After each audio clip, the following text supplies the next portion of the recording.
ভারতের টি-20 দল যেন ছন্দ হারিয়ে ফেলেছে। টানা 2 সিরিজে ইংল্যান্ড ও আয়ারল্যান্ডের কাছে হারের পর এবার প্রধান কোচ গৌতম গম্ভীরের দল নির্বাচন নিয়েই বিস্ফোরক অভিযোগ তুলেছেন ভারতের বাইরে থাকা ব্যাটার হনুমা বিহারি। নিজের ইউটিউব চ্যানেলে বিহারি বলেন, গম্ভীরের কিছু পছন্দের খেলোয়াড় আছে, পারফরমেন্স যেমনই হোক তাদের বাদ দেওয়া হয় না। শিবম দুবে, সুরিয়া শেগড়ে আর ওয়াশিংটন সুন্দরের নাম তুলে তিনি বলেন, দলে এই 3 জনের অবদান খুবই সামান্য। দুবে না পারেন বল করতে, না ফিল্ডিংয়ে ভালো, ব্যাটেও নেই সেই ফর্ম। শেগড়েও একই রকম হতাশ করেছেন।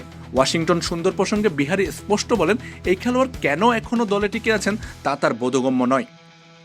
দলের নির্বাচনে বারবার পরিবর্তন নিয়েও ক্ষুব্ধ বিহারি। সঞ্জু স্যামসনকে প্রথম ম্যাচে সুযোগ দিয়ে পরে 3 ম্যাচে বসিয়ে রাখা হয়। এরপর তরুণ বৈভব সূর্যবংশীকে আনা হয়, তাকেও 3 ম্যাচ পর বাদ দিয়ে আবার স্যামসনকে ফেরানো হয় শেষ ম্যাচে। এমন টানাপোড়েনে খেলোয়াড়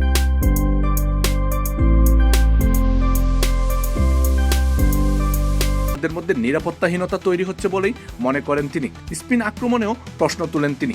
বরুণ চক্রবর্তী, অক্ষর প্যাটেল কিংবা রবি বিষ্ণই কাউকে দিয়েই সুফল মেলেনি এই সফরে।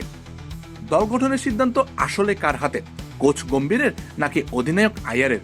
সেই প্রশ্ন তুলে দিয়েছেন বিহারি। কারণ একজন অধিনায়কের হাতে দল সাজানোর পূর্ণ ক্ষমতা না থাকলে দায়ও তার উপর চাপানো যায় না বলেই মত তার। তবে প্রশ্ন থেকেই যাচ্ছে, পছন্দের খেলোয়াড়দের প্রতি এই আস্থা কি সত্যিই সামর্থ্যের বিচারে, নাকি অন্য কোনো হিসেব লুকিয়ে আছে এর পেছনে? আমজাদ হোসেন আবির, খেলা 71।